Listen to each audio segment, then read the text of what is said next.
এয়া আকাশবাণী গুৱাহাটী সন্ধিয়াৰ আঞ্চলিক বাতৰি পঢ়িছো অৰুণিমা গোস্বামীয়ে আৰু মোৰ সৈতে আছে অনুজা লোপামুদ্ৰা।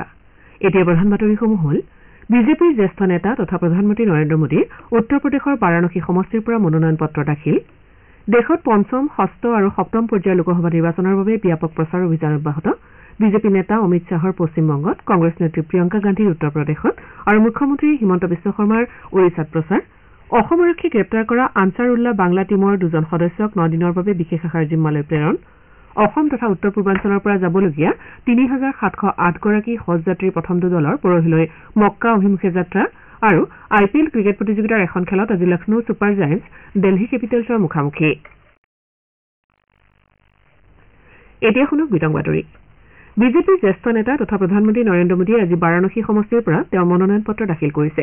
লোকসভা নিৰ্বাচনৰ সপ্তম পৰ্যায়ত অহা 1 জুনত এই সমষ্টিটোৰ বাবে ভোটগ্ৰহণ কৰা হ'ব আৰু এই পৰ্যায়ৰ বাবে আজি মনোনয়ন পত্ৰ দাখিলৰ অন্তিম দিন আছিল। আজি পুৱা শ্ৰীমোদীয়ে পবিত্ৰ গংগাত স্নান কৰি কাশীৰ কাল ভৈৰৱ মন্দিৰত পূজা অৰ্চনা কৰি আশীৰ্বাদ লোৱাৰ পাছত মনোনয়ন দাখিল কৰে। মনোনয়ন দাখিলৰ সময়ত বিজেপিৰ ৰাষ্ট্ৰীয় সভাপতি JP নাড্ডা, দলৰ জ্যেষ্ঠ নেতা ৰাজনাথ সিং আৰু হৰদীপ সিং পুৰীকে ধৰি মিত্ৰজোঁটৰ চন্দ্ৰবাবু নাইডু, একনাথ সিন্দে, জিতেন্দ্ৰ মাঝি, সঞ্জয় নিষাদ, ৰামদাস আথাৱালে প্ৰমুখ্যে কেইবাগৰাকী নেতা উপস্থিত থাকে। এই কাৰ্যসূচীত উত্তৰ প্ৰদেশৰ মুখ্যমন্ত্ৰী যোগী আদিত্যনাথো উপস্থিত থাকে। কংগ্ৰেছ নেতৃত্বাধীন বিৰোধী INDA মিত্ৰজোঁটৰ উমৈহতীয়া প্ৰাৰ্থী অজয় ৰায় শ্ৰীমোদীৰ বিৰুদ্ধে প্ৰতিদ্বন্দ্বিতা কৰিব। 2014 আৰু 2019 চনৰ লোকসভা নিৰ্বাচনত শ্ৰীমোদীৰ বিৰুদ্ধে বাৰাণসীৰ পৰা প্ৰতিদ্বন্দ্বিতা আগবঢ়োৱা উত্তৰ প্ৰদেশ কংগ্ৰেছৰ মুৰব্বী শ্ৰী ৰায় দুয়োটা নিৰ্বাচনতে তৃতীয় স্থানত আছিল। 2019 চনৰ নিৰ্বাচনত প্ৰধানমন্ত্ৰীয়ে সমাজবাদী পাৰ্টীৰ শালিনী যাদৱক 4,79,000ৰো অধিক ভোটৰ ব্যৱধানত পৰাজিত কৰিছিল। আজি মনোনয়ন পত্ৰ দাখিলৰ সময়ত NDAৰ অংশীদাৰ হিচাপে অসম গণ পৰিষদৰ সভাপতি অতুল বৰাও উপস্থিত থাকে। এই কাৰ্যসূচীত অংশ লৈ শ্ৰী বৰাই কয় যে প্ৰধানমন্ত্ৰীগৰাকীৰ বলিষ্ঠ নেতৃত্বৰ বাবে দেশ এতিয়া অভূতপূৰ্ব বিকাশৰ সাক্ষী হৈছে। দেশত পঞ্চম ষষ্ঠ আৰু সপ্তম পৰ্যায়ৰ লোকসভা নিৰ্বাচনৰ বাবে ব্যাপক প্ৰচাৰ অভিযান অব্যাহত আছে। পঞ্চম পৰ্যায়ত 20 মেত হ'বলগীয়া নিৰ্বাচনৰ প্ৰচাৰ অভিযানৰ সামৰণিলৈ মাজত 3টা দিন বাকী থকা অৱস্থাত বিভিন্ন ৰাজনৈতিক দলৰ শীৰ্ষ নেতাসকলে প্ৰচাৰ তীব্ৰতৰ কৰি তুলিছে। এই পৰ্যায়ত 49টা লোকসভা সমষ্টিত ভোটগ্ৰহণ কৰা হ'ব। 25 মেত ষষ্ঠ পৰ্যায়ত 57টা আৰু 1 জুনত সপ্তম পৰ্যায়ত আৰু 57টা লোকসভা সমষ্টিৰ বাবে ভোটগ্ৰহণ কৰা হ'ব। বিজেপিৰ জ্যেষ্ঠ নেতা তথা কেন্দ্ৰীয় গৃহমন্ত্ৰী অমিত শ্বাহে আজি পশ্চিমবংগৰ বনগাঁও লোকসভা সমষ্টিত নিৰ্বাচনী প্ৰচাৰ সভাত অংশ লয়। অনুষ্ঠানত অংশ লৈ শ্ৰী শ্বাহে জনসাধাৰণক প্ৰধানমন্ত্ৰী নৰেন্দ্ৰ মোদীক তৃতীয়বাৰৰ বাবে প্ৰধানমন্ত্ৰীৰ আসনত অধিষ্ঠিত কৰোৱাৰ বাবে জনসাধাৰণক NDAক ভোটদান কৰিবলৈ আহ্বান জনায়। তেওঁ চতুৰ্থ পৰ্যায়লৈকে নিৰ্বাচন অনুষ্ঠিত 380খন আসনৰ ভিতৰত NDA 270খন আসন লাভ কৰিবলৈ সমৰ্থ হ'ব বুলি মন্তব্য কৰে। ইফালে দলৰ ৰাষ্ট্ৰীয় সভাপতি JP নাড্ডাই আজি উত্তৰ প্ৰদেশৰ আমেথিত আয়োজিত এখন জনসভাত অংশ লয়। কংগ্ৰেছ দলৰ ৰাষ্ট্ৰীয় সভাপতি মল্লিকাৰ্জুন খাৰ্গে আজি উত্তৰ প্ৰদেশৰ বাজগাঁৱত আয়োজিত জনসভাত অংশগ্ৰহণ কৰে। নিজৰ ভাষণত তেওঁ কয় যে কংগ্ৰেছ নেতৃত্বাধীন INDA মিত্ৰজোঁট ক্ষমতালৈ আহিলে কৃষকৰ ঋণ ৰেহাই দিয়াৰ লগতে কৃষিখণ্ডৰ পৰা GST আঁতৰোৱা হ'ব। কংগ্ৰেছ দলৰ নেত্ৰী প্ৰিয়ংকা গান্ধীয়ে আজি উত্তৰ প্ৰদেশৰ আমেথিত জনসভাত অংশগ্ৰহণ কৰি প্ৰচাৰ অভিযান চলায়। ইপিনে আম আদমী পাৰ্টীৰ নেতা অৰবিন্দ কেজৰিৱালে আজি হাৰিয়ানাৰ কুৰুক্ষেত্ৰত এটা ৰোড শ্বত অংশ লয়। মুখ্যমন্ত্ৰী হিমন্ত বিশ্ব শৰ্মাই আজি ওড়িশাৰ ভুৱনেশ্বৰত এখন জনসভাত অংশ লয়। নিজৰ ভাষণত মুখ্যমন্ত্ৰীয়ে দেশক প্ৰগতিৰ পথত আগবঢ়াই নিয়াৰ বাবে NDAক সমৰ্থন কৰিবলৈ জনসাধাৰণক আহ্বান জনায়। কেন্দ্ৰীয় গৃহ মন্ত্ৰালয়ে আৰক্ষী, কেন্দ্ৰীয় তদন্তকাৰী সংস্থা, ভাৰতীয় ৰিজাৰ্ভ বেংক, বিধি বলবৎকাৰী সঞ্চালকালয় আৰু আইন বলবৎকাৰী সংস্থাৰ বেশত অহা প্ৰবঞ্চকৰ পৰা হাত সাৰি থাকিবলৈ জনসাধাৰণক আহ্বান জনাইছে। মন্ত্ৰালয়ে প্ৰকাশ কৰা মতে একাংশ চাইবাৰ অপৰাধীয়ে চৰকাৰী বিষয়াৰ বেশত ভয় ভাবুকি দেখুৱাই প্ৰবঞ্চনা, ধণ্ডাবিকে ধৰি বিভিন্ন অপৰাধমূলক কাৰ্য কৰি অহা সন্দৰ্ভত ক্ৰাইম ৰিপৰ্টিং পৰ্টেলত ভালেসংখ্যক অভিযোগ পঞ্জীভুক্ত হৈছে। মন্ত্ৰালয়ে লগতে কয় যে এনেধৰণৰ ঘটনাত বহুলোকে অপৰাধীৰ কবলত পৰি বৃহৎ পৰিমাণৰ ধন হেৰুৱাবলগীয়া পৰিস্থিতিৰ সৃষ্টি হৈছে। এনেধৰণৰ সংগঠিত অৰ্থনৈতিক অপৰাধ সংঘটিত কৰা এটা চক্ৰ সীমান্তৰ সিপাৰৰ পৰা পৰিচালনা কৰা হয় বুলিও প্ৰকাশ পাইছে। মন্ত্ৰালয়ে কয় যে এনেধৰণৰ অপৰাধীসকলে স্কাইপ বা অন্য ভিডিঅ' কনফাৰেন্সিং প্লেটফৰ্মত জনসাধাৰণক ভীতি প্ৰদৰ্শন কৰাৰ চেষ্টা কৰে। মন্ত্ৰালয়ে এনেধৰণৰ ঘটনাৰ সন্মুখীন হোৱাৰ লগে লগে 1930 হেল্পলাইন নম্বৰ নাইবা www.cybercrime.gov.in যোগাযোগ কৰিবলৈ জনসাধাৰণক আহ্বান জনাইছে।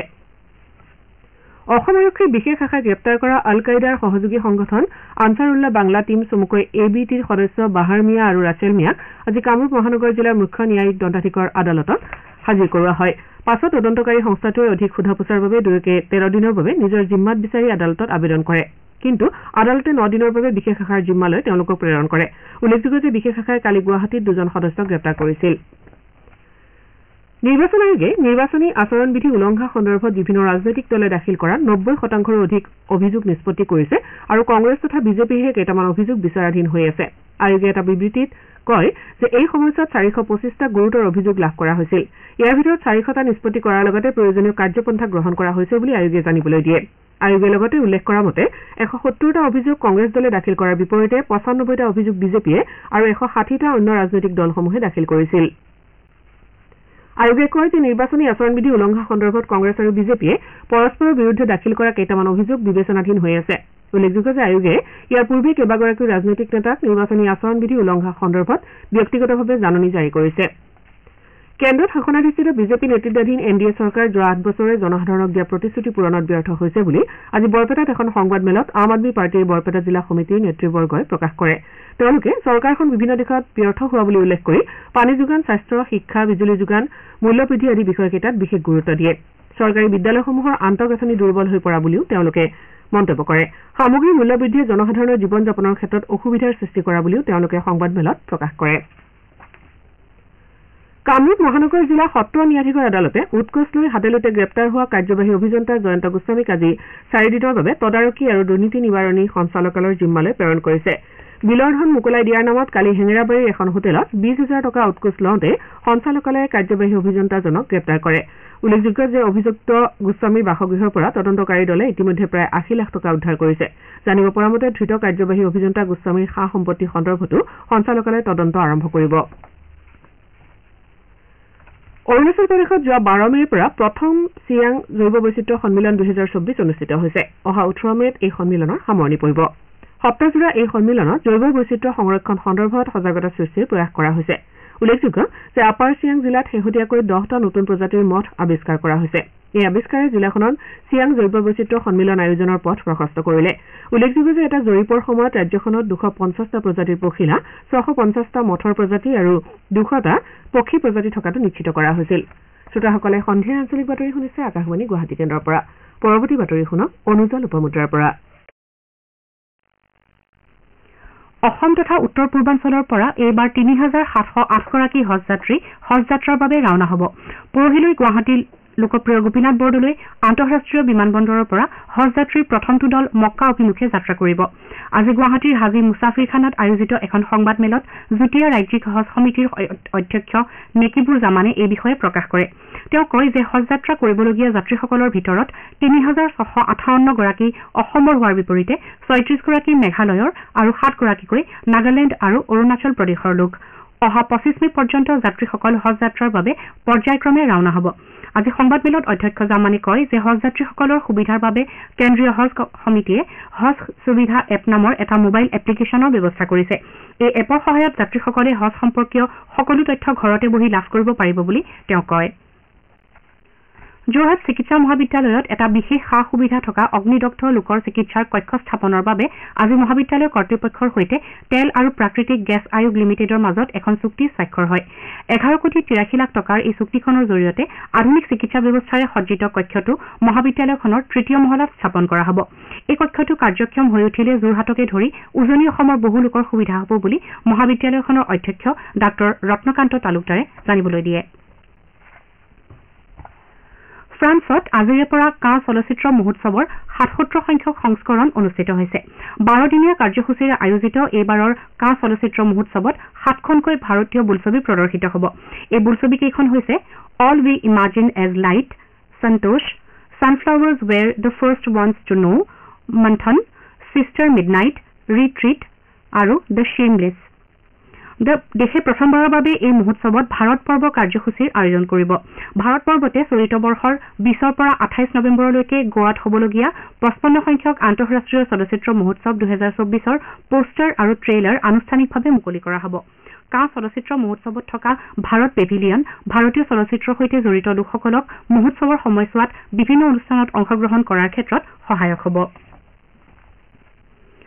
দক্ষিণ শালমাৰা মানকাছাৰী জিলাৰ হাটশিঙিমাৰীত আজি NSSৰ উদ্যোগত এখন বাল্য বিবাহ বিৰোধী বাটৰ নাট পৰিৱেশন কৰা হয়। এই নাটখন 5 শতাধিক লোকে উপভোগ কৰে।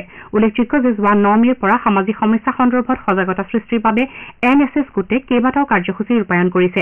আজি নাটখনৰ জৰিয়তে বাল্য বিবাহৰ ফলত সমাজত পৰা নেতিবাচক প্ৰভাৱ সন্দৰ্ভত সজাগতা সৃষ্টি কৰা হয়। নগাঁও জিলাৰ কলিয়াবৰৰ কেলিডেন চাহ বাগিচাত বনৰীয়া হাতীৰ আক্ৰমণৰ ফলত যোৱা নিশা এগৰাকী বৃদ্ধাৰ মৃত্যু হয়। মৃত বৃদ্ধাগৰাকী লুচিয়া এক্কা বুলি চিনাক্ত কৰা হৈছে।